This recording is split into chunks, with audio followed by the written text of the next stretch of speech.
I show my sincere thanks for giving me this opportunity for the school management and principal ma'am. And thank you for coming for all the teachers and staffs here. We are starting. Honorable members, Honorable President.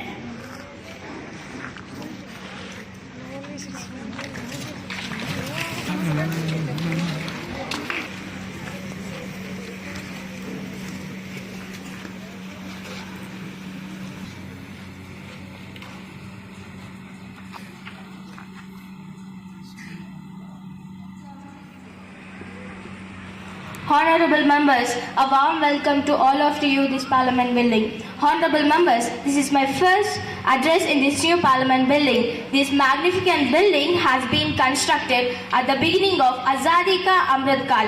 It is imbued with the fragrance of Ek Bharat, Shrestha Bharat and is a testimony to India's civilization and culture. I am confident that this new building will be witness to productive dialogue on policies that will shape the development of Viksit Bharat in the Amrit Kal of our independence. I extend my best wishes to all of you. Honorable members, it is also important to remember that this year is also the 75th year of adoption of our constitution. During this period, Amrit Mahotsav, the celebration of 75 years of independence, was completed. The country remembered its unsung freedom fighters. After 75 years, the young generation relived that period of freedom struggle. It was during the Amrit Mahotsav that a statue of Netaji Subhash Chandra Bose was installed on Kartavya Path. A museum dedicated to all prime ministers of the country was inaugurated in Delhi, the national capital. Shantiniketan and Hosala Temple were included in the World Heritage List. Veer Bal Divas was declared in the memory of Sahibzade. Birth anniversary of Bhagavan Birsa Munda was declared as Janjatiya Gaurav Divas.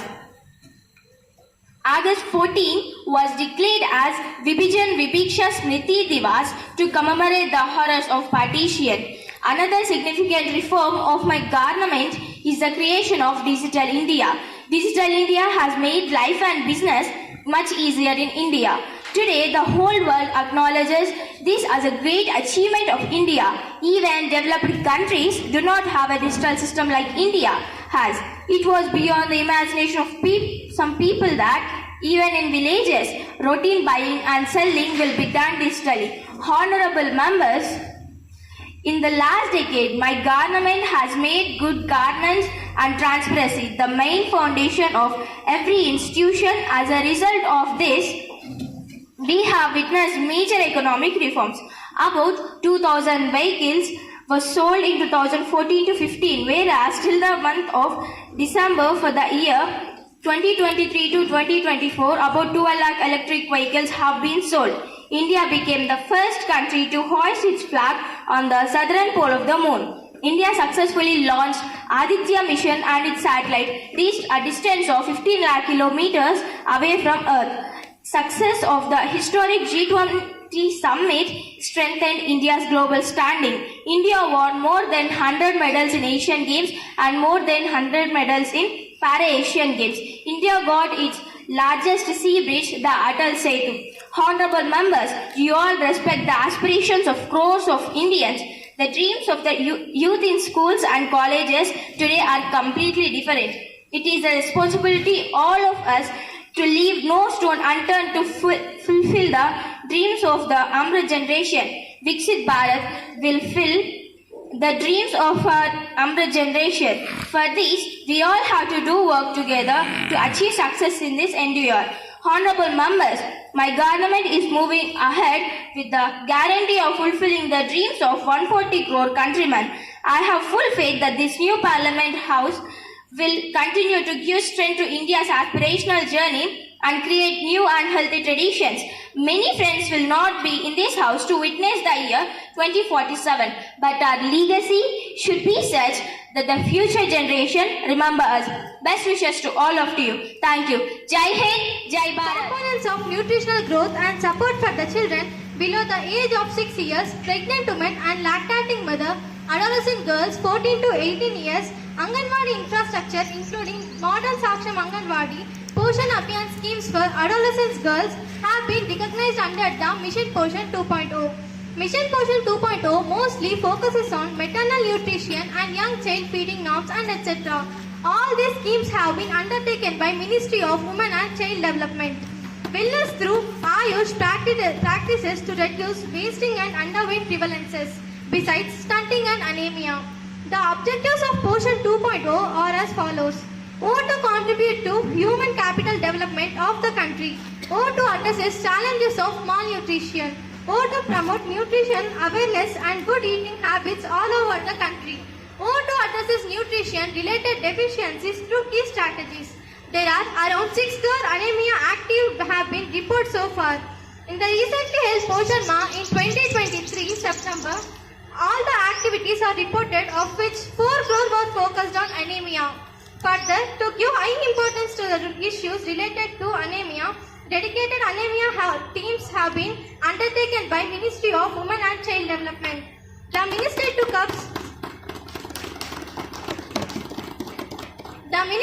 up steps to encourage the adoption of millet across the country. So far, through Jan Andolan's more than 5 crore sensitization activities have been conducted focusing on millet. Promotion in last 2 years helping target beneficiaries to fight against anemia. Through sensitization activities, adoption of healthy millet-based eating practices. Session of SRVS Model Parliament shall start with the vote of thanks on Honorable President's Presidential Address. Honorable Opposition Leader on vote of thanks, please. Honorable Speaker and members, today I am grateful to get a chance to present my vote of thanks to Honorable Madam President's address. I agree with all the said points by her. We are successful in many spheres and now a leading world power. But what I felt by listening to the address is that Madam President today addressed the Parliament just as an executive. She was talkative about the initiatives the present government has brought into in its consecutive 2 terms of ruling, while she has missed to talk about the future goals for our country. It is hard to think about how we can have a sustainable development, connecting the youth of the country, ensuring them a sustainable livelihood. As today we have surpassed China in terms of population, it's inevitable to make educational and health infrastructure to sustain the population. We should plan systematically for the better future of our country. I am very proud to be an Indian who has a great and phenomenal history in my blood and nerves, who has achieved many like being from worship, moon and sun. Today we are there in moon and sun. Let our future India be more and more developed and inspiring. Thank you, sir, for this opportunity. The government is fully conscious of the injurious effects caused by the adulterated food by the consumers. The Food Standard Safety Authority of India, the FSSAI, for laying down science-based articles for food and regulate their manufacture, import and distribution storage, and ensure the availability of safe food for the consumers. As per the Act, penalties or punishments or both shall be given for those who sell food not of nature of substance or quality demanded, that is substandard food and expired food. To keep food adulteration in check, regular surveillance, monitoring and sampling of food is being undertaken by the government. The purview of Biodiversity Act 2002. National Biodiversity Authority (NBA) is an autonomous and statutory body established for the implementation of the provisions of Biological Diversity Act 2002. It facilitates and regulates the activities pertaining to access biological resources. Besides, the authority performs an advisory roles on matters related to conservation, sustainable use and access to biological resources and benefit sharing with the local communities. The Biological Diversity Act 2002 provides for conservation and sustainable use of biological resources and or associated knowledge and fair and equitable sharing of benefits arising out of the use of biological resources and knowledge associated thereto, including the medical plants. Question does not arise. C. The Forest Survey of India, FSI Dehradun, an organization under the ministry, has been carrying out the assessment of forest cover of the country biennially since 1987, and the findings are published in India State of Forest Report ISFR. As per latest ISFR 2021, the total forest cover of the country is 7,13,789 square kilometers, which is 21.71% of the geographical area of the country. The trend, the last three ISFRs shows an increase in forest cover of the country. The forest cover has increased by 3,976 square kilometers between ISFR 2017 and ISFR 2019 as is met, while there is an increase of 1,540 square kilometers between ISFR 2019 and ISFR 2021 as is met. The protection and management of forests are primarily the responsibility of concerned state or UT governments, and various afforestation activities and forest protection measures are being taken up by the states to increase the forest cover and for sustainable management of the forest as per approved working plans. As per the ISFR, the forest cover of the state Himachal Pradesh has increased by 9 square kilometers as compared to the ISFR 2021. Honorable member of this house on the subject of distribution of food grains to the states by the center of their public distribution system. I have due concern for the hardship being faced by some of the states due to drought and failure of monsoon in some parts of our country. It has always been the endeavor of this government to help the states in mitigating their suffering. But in spite of our clear intentions, we are sometimes helpless because of certain limitations. Therefore, in view of this, I would request the affected states to kindly bear with us in this moment for crisis. Have faith in us, and we on our part will do our best to help them extent possible meet requirements of their people. My friends from Tamil Nadu, Maharashtra, Kerala and several other states have been made points of increasing the allotment of various commodities of our central pool or to the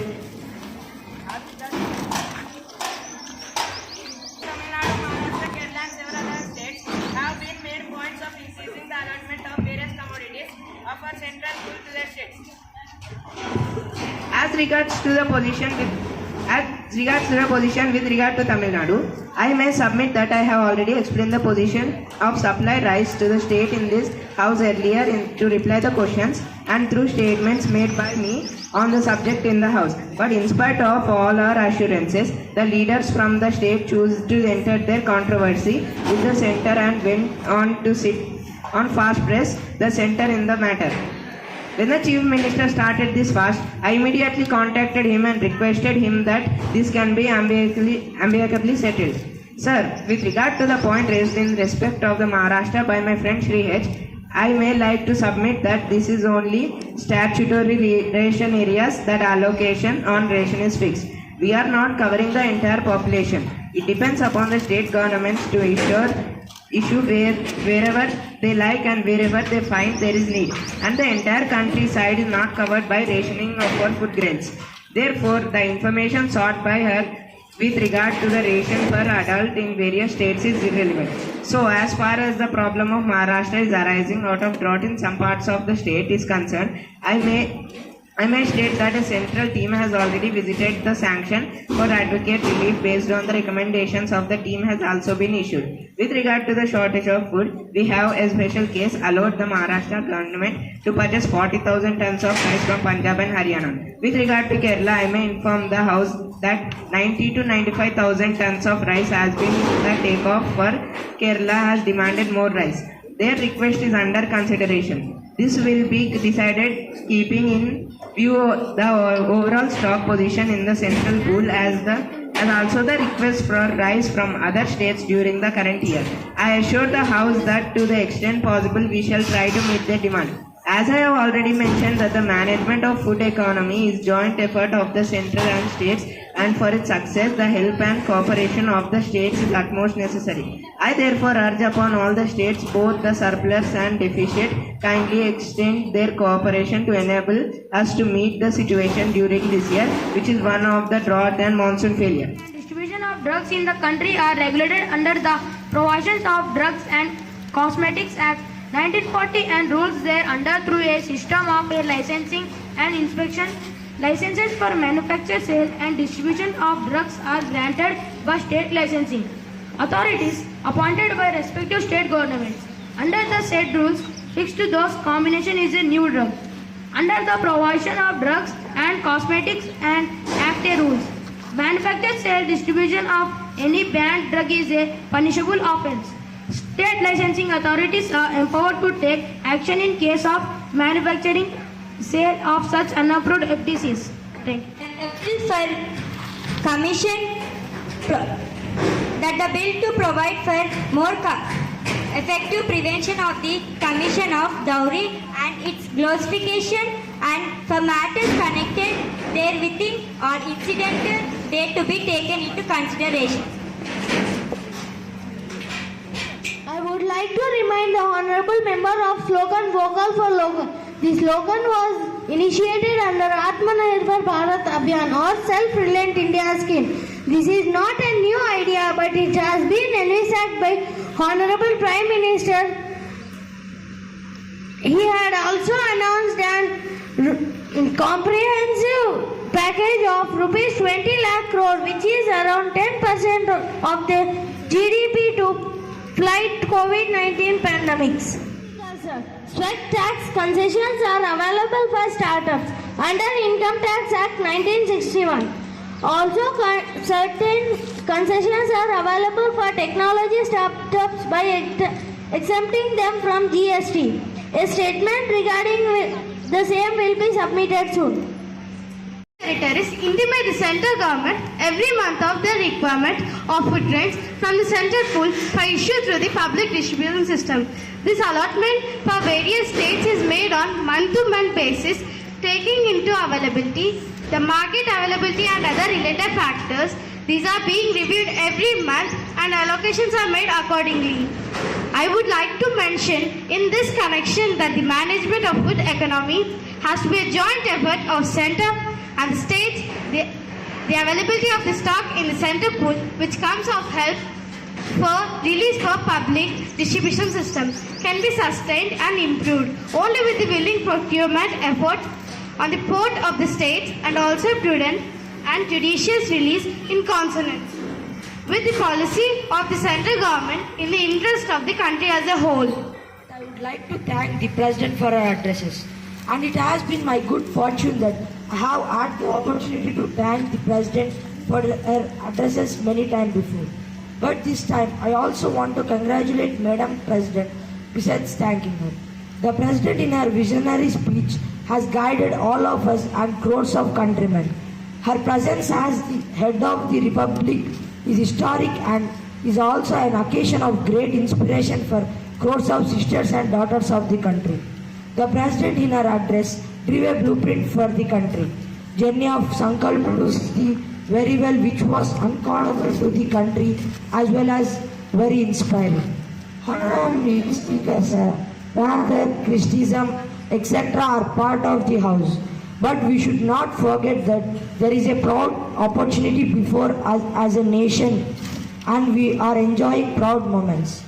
All the points mentioned in the entire address of the President are an occasion for the celebration of 140 countrymen and the country has celebrated it. Honorable Mr. Speaker, sir, there is a sense of confidence and pride in the country. The way it handled the situation arising out of the terrible pandemic in 100 years, the ongoing war and a divided world.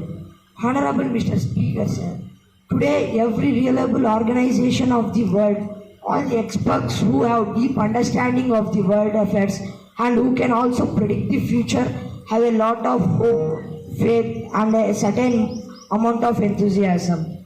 What is the reason behind this? It is not just like that. Why is the entire world looking towards India with such great hope today? There is a reason behind this. The answer to this lies in the stability that has come in India in India's growing capability and in the new possibilities being created in India. Honorable Mr. Speaker, sir, there may be political differences, there may be differences in ideologies, but this country is immortal. Let's move forward to celebrate 100 years of independence in 2047 when we will make a developed India. Let's follow with a dream, let's follow with a resolution with full potential. And my request to all those who want to make political mileage by repeatedly invoking the name of Gandhi is to read Gandhi for once. Mahatma Gandhi had said that protection of other rights lies in your duties. Today we are witnessing a fight between duties and rights. The country has seen such imprudent performance for the first time. And therefore, Honorable Mr. Speaker, sir, I once again greet the Honorable President. Today the country is on move with new enthusiasm, new faith, new resolution.